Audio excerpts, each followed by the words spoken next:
Орон нэрийг үзэгчтэй орон нутагт болж буй мэдээ мэдээлэлээс бэлтгэрэгдэг говийн мэдээ мэдээллийн хөтөлбөрийн даваагаргийн дугаар үзэгчтэй төрөхөд бэлэн болоод байна. Мэдээллийн хөтөлбөрийнхаа ихэнх мэдээллийн товч агуулгыг хүргэж байна.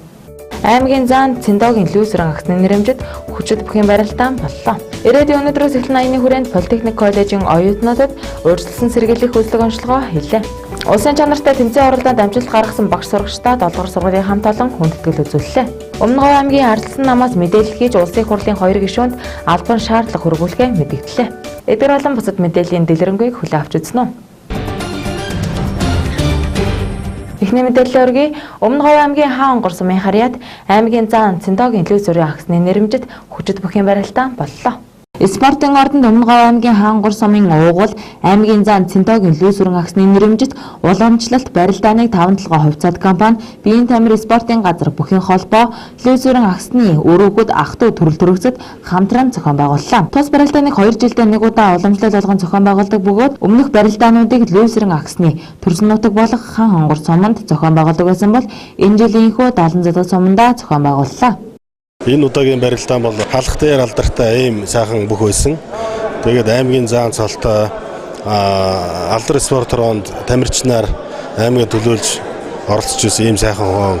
Би бас багтаа энэ зааланд лүүсрэн ахыхаа барилдааныг үзэж дүүрдэх механик бас үзэж ирсэн. Тэгээд манай компани энэ барилдааныг ивент тэтгэлээ. Энэ сайхан арга хэмжээг ивент тэтгэсэндээ манай компани хамт олон их баяртай байна. Манай аймгийн нэрийг гаргасан халахад алдартай энэ сайхан хүчтний ивент тэтгэснээр шин залуу бөхчүүдийг төрүүлэх шин залуу бөхчүүдийг одоо энэ бүхэн спортод амжилт гаргахад энэ барилдаан маань их ач холбогдол өгсөн бахаа гэж ингэж бодож байна. За Өмнөговь аймгийн хаан онгор сумын бол дүүгэр хэмээн алдарсан лүүсрэн ахын маань нэрмж барилдаа мэдээд жил Өмнөговь аймагт зохиогдчихээд энэ удаагийн барилдаанд 32 барилдаж байгаа бөгөөд хамгийн гол онцлог нь бол ганц Өмнөговийн бөхчүүд биш өөр аймаг хотуудаас өөр аймагуудын улсын цолтой аймгийн цолтой хөгжөөд сумын цолтой хөгжөөд ирж барилдаж байгаа бол барилдааныг маш өндөр шанстай болгож байна.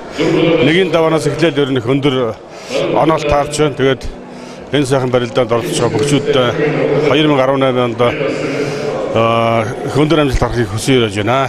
Мөн уг барилдаанд Өмнөговь аймгийн бөхчүүдээс гадна өөр аймаг сумдын цолтой бөхчүүд оролцсон нь тус барилдааны чанар чансаа цар хүрээг өргөн болгож өглөх хэмээн зохион байгуулагчид онцлож байлаа. Лүүсрэн зам битэр бол одоо нэг айлын бац өргөчөөл бас нэг үед дөрвөн ногоон дэвжэн дээр бас хамт барилдах үе байсан. Тэгээ энэ хүний нэрмжт барилдаан 3 дахь жилдээ амжилттай зохион байгуулагдж байна. За энэ уламжлал болгон зохион байгуулснаар бас Өмнөговь аймагт үндэсний бүхий спортыг хөгжүүлэхэд бас том хувь нэмэр болсон ийм барилдаан байгаа. Өнөөдөр бас өсвөрийн бөхчүүдийн барилдаа явууллаа.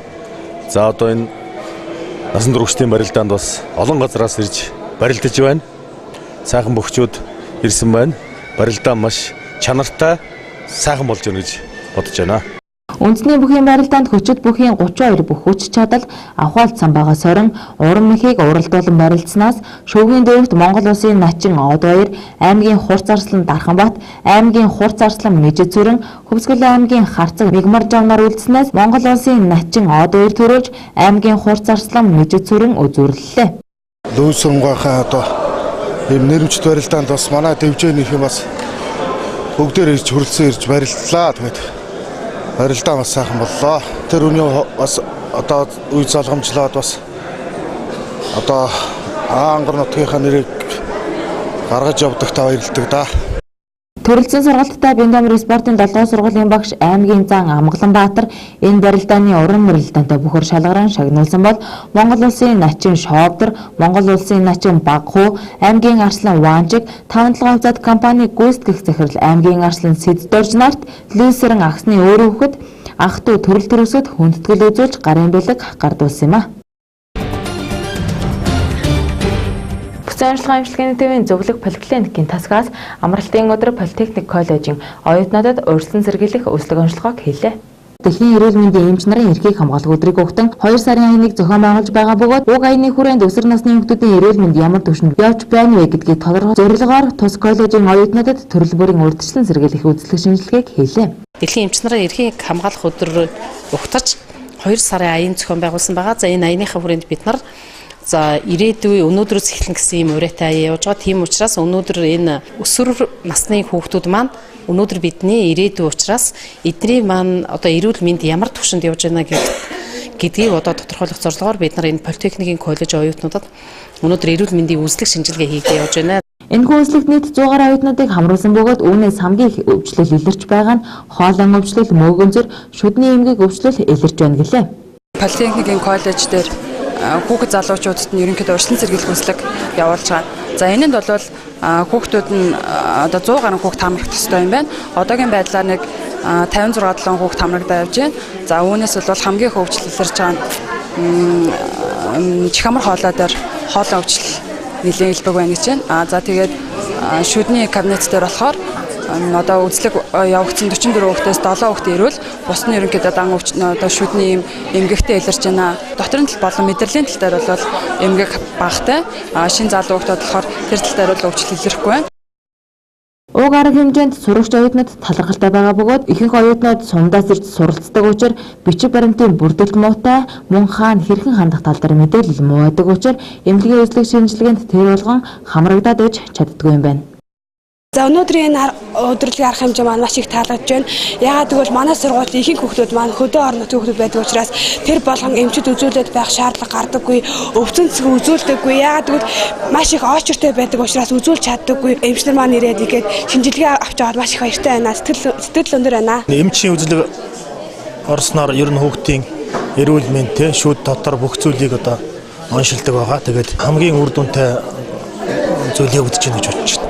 Ингээд эмчилгээ үзлэг зохиож Өмнөговь аймгаас ирж үзэж байгаа явдалд баярлж байна. Ингээд цаашд нь эмч нартаа хүүхдүүдэд эрүүлийн хаз жаргалтай их орондоо их зүйлийг хийж бүтээгээрэй гэж хүсэж байна.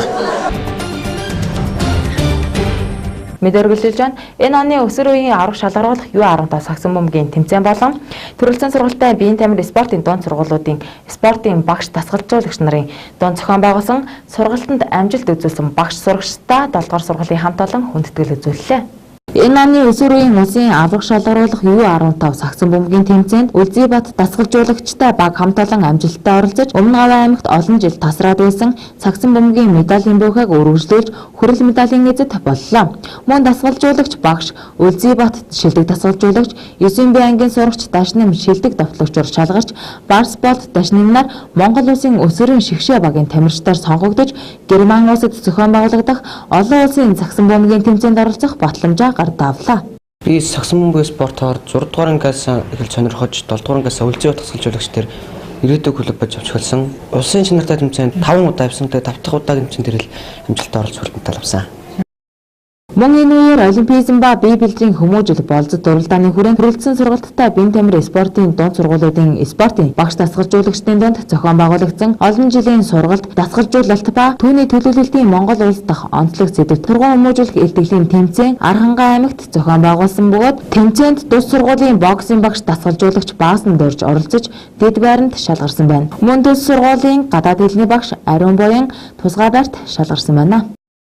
Олимпизм ба бие бэлтрийн хөгжил арга зүйн сургалт илтгэлийн уралдаан Монгол улсын хэмжээнд спортын төрөлжсөн сургалтаар үйл ажиллагаа явуулдаг сургуулиудын ерөнхий эрдэмийн багш нар болон дасгалжуулагч багш нарын хооронд дуршлаг солилцсон 2 өдрийн үйл ажиллагаа арга хэмжээ Архангай аймгийн биеийн тамир спортын төрөлжсөн сургалтын сургууль дээр зохион байгуулагдлаа. Мөн 2 дахь өдрийн арга хэмжээ маань спортын багш нар болон ерөнхий эрдэмийн багш нар маань бие биетэйгээ дуршлаг солилцсон хоорондоо илтгэл тавин өрсөлдсөн байгаа.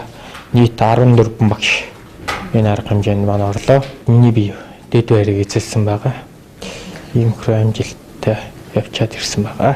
Тус сургууль үйл ажиллагаагаа эхлүүлээд 1 жилийн хугацааг өнгөрүүлээд байгаа хэдий ч олон улсын чанартай тэмцээнүүдэд багш сурагчтай оролцуулан олон амжилтын эзэд болоод байна. Ийхүү чадварлаг тамирчдыг бэлтгэн дэлхийн болон олон улсын цаашлаад олимпийн аваргыг Говийн нутгаас төрүүлгээр ажиллаж байна. Мөн тус тэмцээнүүдэд амжилт гарган Говийн нутгийнхаа нэрийг улсын хэмжээнд гаргаж ирсэн багш сурагчтай хүндэтгэл үзүүлэн өргөмжлөл мөнгөн шагналаар шагналаа. Тэгэхээр 2017 онд төрөлцсөн сургалтын биеийн тамир спортын дунд сургууль нь тэд дэлхийн олон улсын аварга аймаг аварга шалгаруулах тэмцээнүүдээс нийт 290 гаруй медаль авсан сайхан амжилттай 17 оноо үдлээ. За ингээд 2018 он гараад өсвөр насны улсын авраг шалгаруулах сагсан өмгийн тэмцээнд манай сургуулийн 9 тамирчин сурагчид амжилттай оролцож Өмнөговь аймагтаа 18 оны анхны одоо хүрэл медалийг авчирсан ийм том амжилт гаргалаа. Тэгээ өнөөдөр бас энэ амжилт гаргасан хүүхдүүдтэйгээ уулзаж цаашдаа улам их өндөр амжилт гаргахыг сурагчдаа хүсэн өрөөж сургуулийн зүгээс бас хүндэтгэл үзүүллээ. Энэ сургуульд бол тамирчин болох дэлхийн шилдэг буюу тийм шилдэг тамирчин болдгоо юм а гэхэд энэ сургуульд одоо спортын сургуульд суралцсанараа зөв хүмүүжлтэй, зөв төлөвшөлтэй ийм одоо зөв Монгол иргэн болж төлөвшөх ийм одоо зорилгыг тавьж ажиллаж байгаамаа энэ сургууль. Орон нутгийн хүүхдүүдийн спортын хөгжлийг дэмжиж улмаар аймгаасаа улс дэлхийн цаашлаад олимпийн авраг төрүүлэх зорилготой биеийн тэмрээ спортын төрөлцсөн сургалттай 7 дугаар дунд сургуулийг байгуулан жил гарын хугацааг ардаа үджээ. Энэ хугацаанд хүүхдүүдэд хөгжүүлэх багш дасгалжуулагчийн шинэлэг сургалтын арга зүйг түгээн дэлгэрүүлэх, харилцах, туршлага солилцох, хамтын ажиллагааг бэхжүүлэх зэрэг олон ажлуудыг хийсэн байна. Монгол улсын цаг үеийн байдал нийгэмд өрнөж буй үйл явдалтай холбоотойгоор аймгийн ардчилсан намаас дараах мэдээллийг хэлээ. Мөн энэхүү мэдээллээр Өмнөговь аймгийн ардчилсан нам улсын хурлын 2 гишүүнд албан шаардлага хөргүүлэхээ мэдэгдлээ. За ингээд өнөөдөр Монгол улсын одоо цаг үеийн нөхцөл байдалтай холбоотойгоор нийгэмд өрнөж байгаа үйл явдлуудтай холбоотойгоор Өмнөговь аймгийн ардчилсан намаас өнөөдрийн мэдээллийг хийж байна. Тэгээд энэ мэдээллийг Өмнөговь аймгийнхаа сэтгүүл сонин телевизийн сэтгүүлчдийг өрсөн юм аа. Ингээд энэ мэдээллийг хэлж байна. 2016 онд Монгол Ардын нам маань сонгуул өрсөлдөхдөө ямар сайхан амлалтууд өгч үнэлэхгүй ялт байгуулсныг ард түмэн мартаагүй байгаа. За энэ жишээ нь ихэд татвар нэмэхгүй, шин төрлийн татвар бий болгохгүй, эдийн засгийн хямралыг иргэдийн нуруунд биш төр өөрөнд дааж хямралаас гарна. За бага орлоготой иргэдийн дэмжин чинэлэг дундаж давхаргыг бий болно гэх мэт их сайхан амлалтууд бий болсон боловч за ардын нам засаг аваад нэг жил гаруй хугацаанд ажиллахдаа өнөөдөр Монгол оронд шинээр санаачсан шинэ бүтээн байгуулалт хийсэн зүйл байхгүйгаа зөвхөн иргэд рүү чигээс иргэдийнхаа амжиргаараа халдсан, татвар нэмсэн ийм орхио асуудлууд бий болоод байгаа учраас ардчилсан нам бол тодорхой хэмжээнд байр суурь илэрхийлж хэн зүйтэй гэж үзэж өнөөдрийн хөвлийн оролт хийж байна. За энэ 1 сарын 1-ээс хэрэгжиж байгаа татварын хууль бол бас иргэдийн амьдралд за манай уул уурхай дагсан бас уурхай ачид за түүнийг дагсан бас олон бизнес эрхэлдэг хүмүүсийн амьдрал бол нэлээд нөлөөлөх үз байгаа учраас энийг төр засагтаа хандаж байгаамаа. За тэгээ юуны төрөнд бол бид өнөөдөр уул уурхай сэргэж эдийн засгийг Монгол орны хэмжээнд бол сайжирсан байхад яхаараа иргэдийнхаа олж байгаа орлогоос нь тодорхой татвар авч төсөө мөрдүүлж байгаа юм бэ гэдэг дээр их шүүмжлэлтэй хандж байгаа. За өнөөдөр уул уурхайс хэрэгсэн эдийн засаг сайжирсан гэж төрийн албаагч нарт бэлэн мөнгө тараад байгаа. Тэхийнхээ оронд одоо энэ мөнгө үр зөхистэй хандах талаар хүртэл ерөнхийлөгч маань хүртэл байр суурь илэрхийлж байсныг та бүхэн санаж байгаа. За тийм учраас өнөөдөр Өмнөговь аймгийн ард иргэдийн төлөөлөн сонгогдсон их хурлын 2 гишүүндээ бас манай ардчилсан намын зүгээс юм шаардлага хөрвүүлж байгаамаа. Энэ одоо иргэдийн нийгэмд тулгарсан энэ асуудал, за энэ татварын асуудал, за мөн тэтгэврийн нас, за тэгэл энэ уул уурхай бусад асуудлуудаар ингэсэн манай 2 гишүүн манаас Өмнөговь аймгийн иргэдийг төлөөлөөд ямар ажил хийж байна вэ? За тэгээд энэ үүссэн нөхцөл байдлууд дээр тодорхой байр суурьлаа эрхэлж их хурл дээр анхаарч ажиллах ухаа гэсэн үгнээс юм Өмнөговь аймгийн ардчилсан намаас юм албан шаардлага хөрвүүлж байгаамаа. 2016 онд Монгол Ардын нам олон сайхан амлалтуудыг өгөн үнэмлэхгүй ялал байгуулан гарч ирсэн боловч тэд энэхүү хугацаанд амлалтынхаа эсрэг иргэдийн эрх ашиг руу халдсан хуулиудыг эхнээс нь батлан хэрэгжүүлээд байна. Тодорхойлбол тэтгэврийн насыг нэмлээ 3 төрлийн албан татрыг нэмэгдүүллээ. Архи тамхины татвар, хүн амын орлогын албан татвар болон бензин шатхууны татваруудыг нэмж ард иргэдийн нуурын дээр хүндхэн ачааг үүрүүлээд байна. Уг татварын нэмэгдлүүдийн уршгаар шатхуун түгээх газар зохиомол хомсдол үүсгэж бензин колонкуудад очир дарааллуудыг үүсгээд байна. За ингээд ер нь одоо манай Монгол улсын иргэдийн цалин чинь бол тийм өндөр биш байгаа. Одоо дэлхийн дундаж одоо цалин авдаг энэ улс орнуудтай одоо өөрсдөө цалин ус ингээ харьцуулъя тийм ээ. Тэгэхээр одоо $1000 даваагүй сая 500 мянга ба түүнээс дээш энэ цалинтай иргэдийнхээ татварыг нэмж байгаа нь бол одоо бас жаахан аргаа ядсан ийм арга юм болов уу гэж ингэж бодож байгаа. Монгол улсад бол энэ татварын орлогыг нэмэгдүүлэх одоо өчнөө боломжууд бол байгаа гэж ингэж бодож байгаа. Ажлын байруудыг нэмэгдүүлэх өчнөө боломжууд бол байгаа. Энийг яагаад ашиглахгүй байна вэ гэдэг дээр бол бид өхөн бас гайхаж байгаа. Тэгээ иргэн баян бол улс орон баян гэж энэ бол ийм үг байдаг. Бид бас олон жил энэ үгийг ярьж авсан.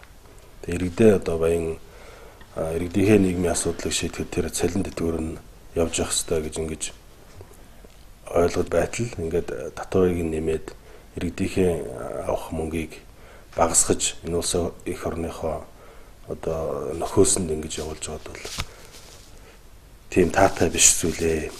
Мөн ард иргэдийн цалингаас энэхүү улс орныхоо төсөвт авч байгаа нь буруу зүйл юм а. Өөр боломж арга зам байгаа гэдгийг хэлж байлаа. Үүний зэрэгцээ гүний усны асуудлыг хөндлөн ярьлаа. Учир нь гүний ус нь 5000 жил нөхөн сэргээгддэг хамгийн ховор баялаг юм. Тийм ч учраас манай өмнөговчууд энэхүү асуудал дээр дуу хоолойгоо нэгтгэх ёстой гэдгийг онцлон хэллээ. Мэдээллийн хэлбэр энэ түрээд өндөрлөж байна. Бидний бэлтгэсэн мэдээллийн хэлбэртэй хамт байсан үзэгч та бүхэнд баярлалаа. Та бүхэн сайхан амраарай.